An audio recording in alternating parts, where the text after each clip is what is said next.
మాజీ మంత్రి జోగి రమేష్ ఇంటికి భద్రత కల్పించాలని ఏపీ హైకోర్టు ఆదేశించింది. జోగి రమేష్ ఇంటి వద్ద ఎలాంటి దాడులు జరిగినా పోలీసులదే బాధ్యత అని న్యాయస్థానం తేల్చి చెప్పింది. జోగి రమేష్ కుమారుడు జోగి రోహిత్ దాఖలు చేసిన పిటిషన్ను విచారించిన హైకోర్టు ఈ మేరకు తీర్పు వెలువరించింది. ఇదే అంశానికి సంబంధించి పూర్తి డీటెయిల్స్ మా ప్రతినిధి అశోక్ అడిగి తెలుసుకుందాం.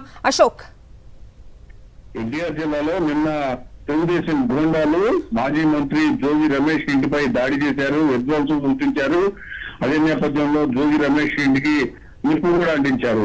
దీంతో ఇవాళ జోగి రమేష్ కుమారుడు రోహిత్ హైకోర్టులో ఒక లంచ్ మోషన్ పిటిషన్ ను దాఖలు చేశారు. తమ ఇంటిపై దాడి పాల్పడిన వారిపై కేసులు నమోదు చేయట్లేదు పోలీసులు.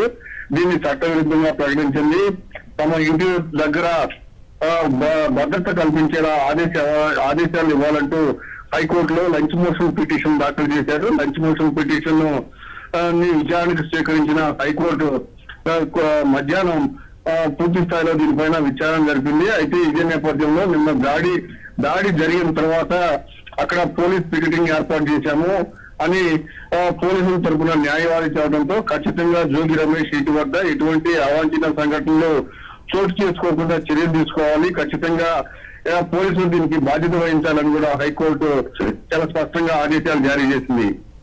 Right Ashok, thank you. మాజీ మంత్రి జోగి రమేష్ ఇంటికి భద్రత కల్పించాలని ఏపీ హైకోర్టు ఆదేశించింది. జోగి రమేష్ ఇంటి వద్ద ఎలాంటి దాడులు జరిగినా పోలీసులదే బాధ్యత అని న్యాయస్థానం తేల్చి చెప్పింది.